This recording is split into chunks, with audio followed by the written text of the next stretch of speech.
네, 오늘은 고린도후서 네 번째 시간입니다. 자, 바울은 고린도 교회 사람들의 신앙을 매우 염려했습니다. 그리고 어떻게든지 그 신앙을 올바로 이끌어 주려고 하는 열정이 있었습니다.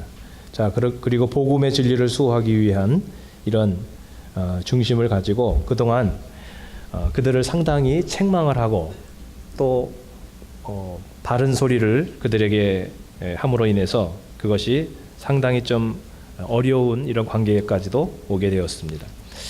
자, 그런데 그 결과가 어떠했을까 살펴보면 좀 미미했습니다. 회개한 사람은 회개를 했습니다.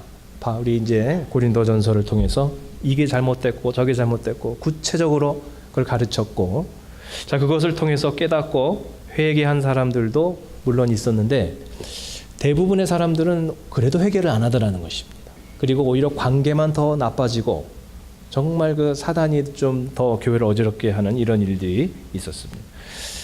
자, 그러면서 이제 바울이 뭔가 깨달음이 있었습니다. 목회의 좀 새로운 차원을 깨닫게 되면서 그가 결심을 한 가지 하게 됐는데 그것이 1절 2절입니다. 자, 그 얘기가 뭐냐면 1절 2절을 얘기해 보면 다시는 이제 너희들에게 이렇게 책망의 메시지를 갖고 가지 않겠다. 그리고 너희들하고 이렇게 정말 불편한 관계 되면서까지 이렇게 신앙을 책망을 하는 그런 일들을 이제는 좀 고만하겠다. 그런 이야기입니다. 자, 여러분, 그 우리가 일상생활 속에서 야단을 치는 경우가 있죠. 부모로서 자식을 야단칠 때가 있고요. 또 여러분이 회사나 직장에서 또 아래 사람들을 야단을 칠 때가 아마 있을 텐데요. 야단을 치면 어떤가요? 효과가 좀 있어요? 야단을 치면 어떤가요? 말을 좀 잘 듣던가요? 네, 일단 무서우면 눈치는 봅니다. 그리고 일단은 막 화를 내고 그러면 이게 딱 긴장을 합니다. 그리고 조심은 합니다. 그런데 그렇게 효과가 좋지는 않다는 거죠. 왜냐하면 일시적이고 그런 눈에 보이는 효과는 있는데 뭔가 좀 근본적인 그 효과는 좀 없다는 거죠. 예를 들어 여러분 이러신 부모들이 있어요. 이렇게 얘기를 하시는 거예요. 우리 아이가 고등학교 때만 해도 참 착실하고 신앙도 좋았던 애인데요. 대학을 타주러 가면서 멀리 떠나면서 애가 완전히 망가졌어요. 그렇게 얘기를 하시는 분들이 있어요. 그렇게 교회도 잘 다니고 그렇게 우리 부모만이라면 그냥 그렇게 말을 잘 듣던 애가요. 대학 가더니 애가 이상해져 가지고요. 막 술 담배도 하고 막 방탕하고 교회도 안 다니고 애가 그렇게 너무너무 정말 애가 달라졌다고. 좋은 쪽으로 달라진 게 아니라 너무나 애가 아주 버렸다고. 자, 이렇게 얘기를 하시는데 저는 가만히 생각해 보면요. 그게 좀 잘 몰라서 하시는 것 같아요. 부모 밑에 있을 때 그 부모가 그냥 대학도 옆에 내 품에 끼고 있어야 되는데 그냥 멀리 보내가지고 애가 저렇게 정말 착실하던 애가 망가졌다. 그게 아니고요. 원래 그랬던 애, 원래 그랬는데 그냥 부모가 가자고 하니까 할 수 없이 교회 나온 거예요, 그냥. 그리고 그냥 믿는 것 같이 보인 거예요. 정말 예수님을 영접했던 경험이 있는지 아닌지 그것도 모르는 거죠. 그리고 착실했던 것이 아니라 그냥 부모가 무서우니까 그냥 말 듣는 거예요. 그냥 말 듣는 척 하는 거예요. 근데 이제 뭐 말 안 들으면 등록금 안 주니까. 그러니까 일단은 말은 듣는 거죠. 근데 부모들은요, 자기 자식을 잘 몰라요. 학교에서 어떻게 행동하고 어떤 모습인지 부모님들은 잘 모르시는 것 같아요. 제가 아는 어느 목사님 자녀도 뭐 교육을 그렇게 잘 시킨다고 그러시는데 그렇게 제가 그 학교에서 들려진 소리고 그렇게 욕을 많이 하고 뭐 그런다고 그러는 거예요. 그러니까 모르는 거예요. 자기 자식 어떤지 깜빡 속는 거죠. 혹시 저희 자녀가 그러고 다니면 저한테 살짝 좀 얘기 좀 해주세요. 저도 모르니까. 자, 그래서 그 아이가 원래는 그렇게 부모 눈치를 보고 그런 척 한 건데 딱 해방되니까요. 원래 모습대로 하고 싶은 대로 막 그게 사는 거죠. 자, 회사에서도 직장에서도 그 사장님이 직원들을 무섭게 다루고 상사가 부하 직원을 무섭게 다루면요. 거기서는 꼼짝 못하고 말을 듣는 것처럼 보입니다. 그러면 열심히 하는 것 같죠. 근데 그냥 사장님은 없으면 일을 그냥 손을 놓는 거죠. 엉망이죠, 막. 뭔가 정말 이렇게 내가 정말 이렇게 거기 전문 의식을 갖고 이렇게 하는 것이 아니라 그냥 눈치만 보는 거죠. 할 때는 열심히 하는 척 이제 이렇게 하다가 없으면 그냥 손을 놔버리는 그런 일들. 자, 그렇기 때문에 야단을 치고 무섭게 잡으면 일시적 효과는 있다. 그러나 근본적인 발전은 없다. 이렇게 보는 거죠. 사도 바울도 오늘 목양 사역의 방향을 수정을 했습니다. 전에는 그냥 열정이 앞서가지고 그냥 이거는 내가 가르쳐야 된다. 안 그러면 그런 사역을 했는데 그게 그렇게 효과가 없다는 걸 알고 뭔가 다른 방향으로 수정을 합니다. 그게 3절인데 내가 이같이 쓴 것은 내가 할 때 마땅히 나를 기쁘게 할 자로 도리어 근심을 얻을까 염려하며 또 너희 모두에 대한 나의 기쁨이 너희 모두의 기쁨인 줄을 확신하미로라. 이것은 뭐냐면 전에는 그 사람의 행동을 바꾸려고 막 했는데 그 행동 하나를 바꾸면 또 다른 행동이 나오는 거죠. 요 사람을 바꿔놓으면 또 다른 사람이 또 문제가 생기는 거죠. 아, 이래가지고는 이건 안 되는구나. 그 놀이동산에서 두더지 하나 잡으면 여기서 툭 튀어나오고 그거 잡으면 또 튀어나오고 정신없는 거죠, 목회가 막. 근본적으로 성도들이 건강한 신앙이 되어지지 않고 교회가 그 근본적으로 건강한 공동체가 되지 않고 그저 문제를 해결하기 급급한 목회 그거를 하면 번아웃 되는 것이고 정신이 없는 거죠. 자, 바울이 이제 그런 목회를 하지 않겠다. 그리고 사람의 행동을 하나를 바꾸는 것이 아니라 그 사람 자체를 변화시키겠다. 그 겉에 나오는 모습을 바꾸려고 하는 것이 아니라 그 내면의 인격을 예수님 닮은 모습으로 변화시켜야 되겠다. 그렇게 목회 방향을 전환한 것입니다. 자, 그래서 그는 이제 책망보다는 사랑의 힘을 믿게 됩니다. 여러분, 야단치지 않고도 사람을 정말 변화시킬 수 있을까? 어떻게 생각하십니까? 세상에서는요, 이것이 상당히 회의적입니다. 사랑의 힘을 우리는 믿는데 사랑이 정말 사람을 변화시키고 감화를 줄 수 있다고 믿는데 세상에서는 조금 이것에 대한 회의감이 있습니다. 사랑의 무력함, 선함의 무력함을 경험하고 이것에 좌절한 사람들의 이야기들을 제가 이렇게 좀 읽어봤습니다. 자, 어떤 제목이냐면 이런 내용이죠. 사람은 잘해주면 잘해줄수록 얕봅니다. 이런 제목, 아니면 약자에게 잘해주면 더 기어오르는 심리. 이런 글들을 이렇게 제가 봤어요. 안 믿는 사람들은 어떻게 생각할까? 왜냐하면 교회 안 다니는 사람들 착한 사람이 있거든요. 굉장히 사람이 아주 참 좋은 사람들이 있거든요. 자, 그러면서 그분들이 하는 얘기가 상당한 좌절감을 이제 경험담을 이야기를 합니다. 한 예로 학창 시절 고등학교에서 반에서 아무도 놀아주지 않는 좀 그런 친구가 있습니다. 외톨이입니다. 왕따를 당합니다. 너무 안 된 거예요. 쟤는 학교 생활이 너무 재미없겠다. 그래가지고 이 사람이 자기가 그에게 다가가 준 거예요. 그 대화도 해주고 밥도 같이 먹고. 그게 너무 처음엔 고마워하더래요.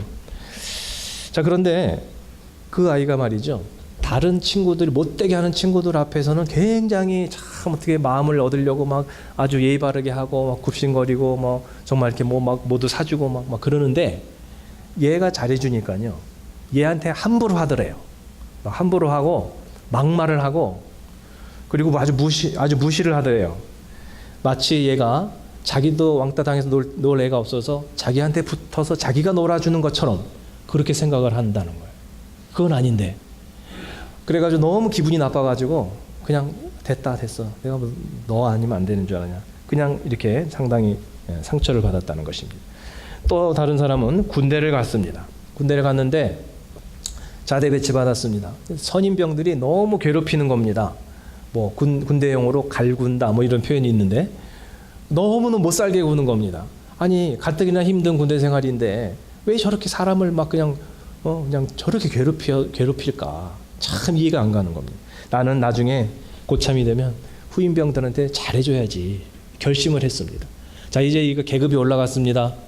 그래가지고서 이제 후임병, 이등병들이 들어옵니다. 이등병들 자대 배치 받을 때 되게 우스꽝스럽거든요. 큰 이 백을 메고서 그냥 막 그 모습이 얼마나 참 우스꽝스러운지 놀려주고 싶거든요. 막 그래가지고서 이제 막 그냥 괜히 막 군기 잡는 거죠. 막 들어오면.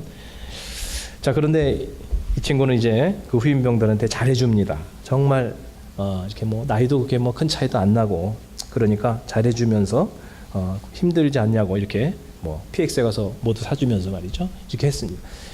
자, 그랬는데 말이죠. 그 후임병들이 다른 무서운 고참들 앞에서는 깍듯한 거예요. 깍듯하고 말도 잘 듣고 규율도 바르고 예의도 있는데 자기한테는 완전히 뭐 아주 우습게 보는 겁니다. 뭐 너나 나나 뭐 나이도 비슷한데 이런 식으로 맘먹는 거죠, 막. 그리고 고참인데도 먼저 막 솔선수범하고 뭐 청소도 하고 그러는데 그걸 고마워하면서 아유 뭐 김 병장님 제가 하겠습니다 이래야 되는데 보고만 멀뚱멀뚱 있고 솔선수범하는 거를 오히려 고마워하지 않더라는 거예요. 안 되겠다 안 되겠다 싶어가지고 조금 이제 규율을 잡았더니 굉장히 기분 나쁜 표정을 짓더라 합니다. 어떤 표정이냐면 아니 잘해줄 때는 언제고 이제 와서 갑자기 돌변해서 저래? 뭐 이런 표정이 얼굴에 다 나오더래요. 그래가지고 상당히 좀 이분이 굉장히 불쾌했다고 합니다. 그러면서 더 이상 가까이 하지 않고 군대 생활을 마감하고 사회는 좀 다를 줄 알았습니다. 사회 나가서 직장 생활을 하다가 보니까 사회도 똑같더래요. 인간이 그게 야비하더래요. 아주 까칠하고 성격이 괴팍하고 막 무섭고 비인격적인 상사들 앞에서는 굉장히 보고도 잘하고 책임감 있게 예의도 좀 지키고 그러는데 부하 직원들한테 좀 이렇게 신입사원들한테 잘해주니까 아주 우습게 보고 너무 느슨해져 가지고 말이죠. 업무도 제대로 보고도 하지 않고 이런 모습을 보면서 굉장히 자괴감을 느끼고 상처를 받았다. 그러면서 이제 그분이 인생의 결심을 했다는 겁니다. 이제는 더 이상 나도 잘해주지 말자. 나도 내 이익을 좀 따지고 화도 내고 더 이상 착한 사람으로 살지 말아야지. 그렇게 결심을 하고 있는데 여러분은 어떠십니까? 라고 의견을 물어본 거예요. 나는 이제 그렇게 살랍니다. 착하게 안 살랍니다. 라고 생각을 하고 결심을 하면서 다른 분들은 어떻습니까? 라고 한번 물어본 거예요. 그걸. 댓글을 제가 이렇게 봤어요. 대부분의 댓글. 여러분 어떻게 생각하십니까? 대부분의 댓글들이 이렇게 글을 썼더라고요. 완전 공감합니다. 이렇게 하고 이 사회는 착하면 손해보는 세상이죠. 뭐 이런 댓글들. 그리고 또 어떤 여자분은 저도 할 말이 있어도 항상 참고 배려하는 편인데 상대는 그것을 알지도 못하더군요. 저희 남편은 오히려 그런 저를 바보 맹추라고 합니다. 정말 내가 다른 사람을 위해서 배려하면 오히려 무시당하는 것 같아요. 이렇게 얘기를 합니다. 좀 까칠하고 막 이렇게 해야지 사람들이 긴장하는데 너무 착하니까 아주 우습게 본다. 이런 이야기들을 경험담을 이야기를 많이 합니다. 자, 여러분은 어떻습니까? 오늘 바울은 처음에는 까칠했는데 목회를 하면 할수록 더 온유하고 그저 인내하는 사람으로 바뀌어가고 있습니다. 엄하고 무섭게 대한다고 사실 그가 변하는 것도 아니었구나라는 쪽에 그가 경험을 하고 이제는 사랑의 힘을 좀 믿고 목회를 하겠다. 이제 이런 것이고요. 이 세상에서 그들이 경험했던 많은 분들이 경험했던 것은 너무 잘해주고 착하게 굴어도 상대가 나를 무시하고 그 상대한테도 오히려 그것이 좋은 것이 아니다라고 하는 그런 논리. 여러분 어느 쪽에 한 표를 던지시겠습니까? 물론 성격마다 틀려요. 어떤 성격이 사람마다 뭐 타고난 게 있으니까 뭐 여러분이 편한 게 있겠죠. 근데 저는 이게 보면은 둘 다 일리가 있습니다. 왜냐하면 뭐 멀리 갈 것도 없이 자식을 키우는 것만 봐도 그런데요. 어떤 분들은 자식을 엄하게 키워야 된다 이런 분들이 있습니다. 자식은 엄하게 키워야 된다. 그다음에 또 어떤 분들은 자식을 그렇게 야단치면 안 된다. 기를 죽이거나 상처를 주지 말고 잠재력을 긍정적으로 개발해 주어야 된다. 뭐 이런 부모님도 계십니다. 뭐 그거는 여러분의 가정 교육의 철학은 뭐 여러분이 다 가지고 있는 거니까 누가 어쩔 수는 없습니다. 둘 다 일리가 있습니다. 자, 왜냐하면요. 인간은 모두 죄인이기 때문에 죄성을 가지고 있기 때문에 어느 한 가지만 완벽한 답은 없는 것입니다.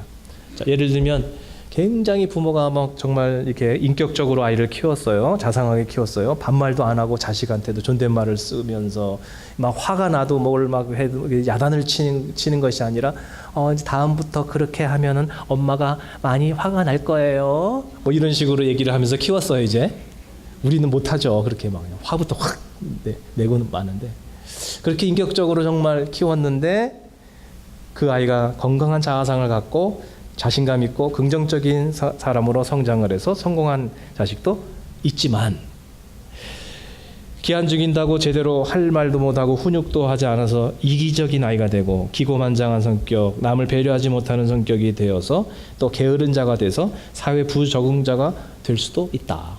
인간은 죄인이기 때문에 모두 그런 가능성을 가지고 있다는 것이죠. 반대로 그러면 엄하게 키우면 어떻게 되느냐? 우리 부모님 세대는 주로 엄하게 키운 세대죠. 특히 이제 딸 자식 가진 부모님들은 9시까지 오지 않으면 내 녀석이 다리 몽둥이가 부러질 줄 알아. 뭐 이러면서 키우셨던 아버지들 많이 계시죠, 이제. 자, 그런데 이렇게 자식을 엄하게 키웠습니다. 저희 뭐 아는 우리 친척도 아버지가요, 자식을 얼마나 엄하게 키웠는지 새벽 한 2시, 3시가 되면 다 그냥 불을 켜고 깨웁니다, 아이들을. 새벽 공부를 시켜요, 막 그렇게. 그냥 공부들 잘하죠. 정말 명문대들 다 갔습니다. 그런데 자, 이렇게 막 그냥 엄하게 우리는 환경이 안 돼서 공부를 못했지만 너희들은 안 된다, 공부해야 된다. 이러면서 말이죠. 부모님이 막 엄하게 이렇게 하는 분들이 있습니다. 그래서 공부를 열심히 해가지고 근면한 성품을 얻어서 성공한 자식들도 있지만 너무 엄하게 부모의 입장에서만 했기 때문에 아이들이 상처를 받고 자신의 능력 이상의 기대를 항상 받기 때문에 애가 삐뚤어져서 실패한 자식들도 또 있다는 것입니다. 그러니까 이런 방법을 하든 저런 방법을 하든 하나님의 은혜가 있어야지, 이게 사람의 죄성 때문에 이 방법만 완벽한 방법이란 건 없다는 것입니다. 자, 고린도 후서에서는 사람이 갖게 되는 근심도 2가지 종류가 있다고 7장에서 말씀을 하는데, 자, 예를 들어서 이제 야단을 칩니다. 야단을 맞습니다. 그러면 그 마음이 좀 기분이 안 좋죠. 그게 근심인데, 그때 하나님이 주는 유익한 근심은 회개로 이끌어 주지만 사단이 주는 근심은 오히려 이게 저항하고 삐뚤어 나가는 파괴적인 근심도 있다. 자, 그것을 잘 분별해야 된다라고 바울이 고린도후서 7장에서 말씀합니다.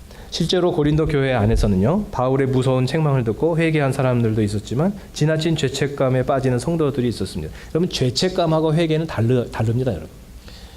가룟 유다가 예수님의 십자가에 못 박고 예수님을 팔고 나서 그가 죄책감에 시달렸습니다. 사단의 조롱에 시달렸습니다. 그런데 회개는 하지 않았습니다. 죄책감하고 회개는 다른 겁니다. 자, 11절에서 바울은 사단의 괴계, 사단의 그 계책을 우리가 알고 있다. 그것은 사람들로 하여금 죄책감에 시달리게 하고 그래서 하나님과 더 멀어지게 만드는 거죠. 그리고 우리들을 속여서 우리가 막 혈기를 부리고 막 화를 내게 하는데 그것이 하나님의 정의를 위한 것이다 라고 하는 그런 명분으로서 막 함부로 자신의 감정을 표출해도 되는 것이냐, 그렇게 속이는 것입니다, 사단이. 자, 이 모든 것을 바울이 분별을 한 것입니다. 자, 그래서 바울은 이제 지나친 책망은 자제하면서도 진정으로 사람을 변화시킬 수 있는 사랑의 능력을 집중하고 거기에 노하우론을 제시를 합니다. 자, 그러면 야단치지 않고 사랑으로 하면 다 변화가 되느냐? 그게 아닙니다, 여러분. 그저 야단치지 않고 착하게 대해준다고 해서 사람이 척척 변하냐? 그것이 아니죠. 목장에서도 뭐 우리가 뭐 섬겨주고 밥 먹이고 뭐 이렇게 그런다고 그냥 사람이 척척 신앙이 들어가냐? 그렇지 않죠. 자, 그것이 우리가 누군가에게 그저 잘해준다고 해서 그것이 진정한 사랑이라고 할 수는 없습니다. 그냥 내 성격이 누구하고 부딪히는 걸 싫어하고 남에게 싫은 소리 하는 게 내가 그냥 불편해서 그냥 피한다. 그 사랑 아닙니다, 여러분. 그것은 그냥 내 성격이 불완전한 한 일면일 뿐이지 그것이 사람을 변화시키거나 그것이 하나님의 사랑의 성품을 나타내는 것은 아닙니다. 자, 그러면 바울이 경험한 사랑의 능력은 어떻게 가능하냐? 오늘 2가지입니다. 자, 4절에서 보여지는 것은 첫째로 눈물이다라고 하는 것입니다. 눈물입니다. 눈물. 사랑이라고 하는 것은 상대편의 문제를 놓고 간절히 기도하면서 대신 회개하고 대신 울어주는 것입니다. 내가 회개할 때 거기에 파워가 있는 거예요. 누구의 잘못을 지적하는 데는요, 파워가 없어요. 파워가 안 나타납니다. 내가 대신 회개할 때, 내가 누군가를 위해서 눈물 흘릴 때 거기에 파워가 나타나는 것입니다. 그래서 바울은 누구에게 훈계하고 바른 소리를 하기 전에 눈물의 기도 없이는 절대로 하지를 않겠다. 그걸 체득한 것입니다. 자, 사도행전 20장 31절에 나오고 있는데 한번 읽어보겠습니다. 사도행전 20장 31절 시작. 그러므로 여러분이 읽게요. 내가 3년이나 밤낮 쉬지 않고 눈물로 각 사람을 훈계하던 것을 기억하라. 눈물로 훈계하는 거지 이게 말만으로 이게 사람을 변화시킬 수가 없다는 거죠. 그래서 눈물의 기도가 없이는 이게 남을 뭐 함부로 책망하거나 비판하거나 가르치는 것은 참 우리가 절제해야 합니다. 고린도전서 8장 1절에도 지식은 교만하게 하며 사랑은 덕을 세우나니 그랬습니다. 논리적으로 이렇게 뭐 따질 땐 따져야 되겠지만요. 논리적으로 따지다가 보면 사실 감정이 부딪히고 거부감과 다툼을 많이 일으키게 됩니다. 진정한 사랑은 눈물의 기도가 깔려 있는 사랑은 정말 사람들에게 감동을 줄 수가 있습니다. 자, 사랑하는 여러분, 자식을 야단치실 때도 먼저 자신에게 이렇게 한번 물어보시기를 바랍니다. 나는 진정으로 저 영혼을 사랑하고 있나? 그리고 정말 그를 위해서 나는 눈물로 기도하고 있나? 아니면 자식의 성공을 통해서 나의 자아를 실현하고자 하는 욕심은 없는가? 이것을 잘 한번 생각해 보시고 혹시라도 눈물이 없이 내 욕심 때문에 야단치고 있다면 차라리 그 시간에 하나님 앞에 그를 위해서 그 영혼을 위해서 여러분 기도해 주시기를 바랍니다. 주님께서도 부모된 우리를 향해서 이렇게 말씀을 하셨습니다. 누가복음 23장 28절 시작.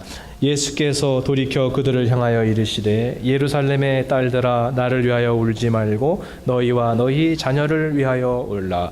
너희와 너희 자녀를 위하여 울라. 여러분 이렇게 주님은 말씀하십니다. 여러분 자녀를 위해서 여러분 얼마나 기도하고 계십니까? 여러분 자녀들을 위해서 여러분 눈물로 하나님 앞에 기도하는 부모님 되시기를 주님의 이름으로 부탁합니다. 두 번째는 사도 바울의 사랑의 능력, 그 노하우. 두 번째는 표현입니다. 표현. 자, 8절을 보시면 사랑을 그들에게 나타내라 그랬습니다. 강압적이지도 않고 그렇다고 사랑을 우리가 표현하지도 않는다면 표현되지 않는 바로 그 사랑이라고 하는 것은 무관심에 불과합니다. 책망이 아니라 사랑이 정말 좋은 열매를 거두기 위해서는 그냥 가만히만 있어서 되는 것이 아니라 적극적으로 그것을 표현하고 구현해야만 합니다. 자, 그 사랑을 나타낼 수 있는 구체적인 방법이 7절인데 그런즉 너희는 차라리 그를 용서하고 위로할 것이니 그랬습니다. 그 몇 년 전 한 취업 포털 사이트에서 어버이날을 맞아서 대학생 644명을 대상으로 설문조사를 했습니다.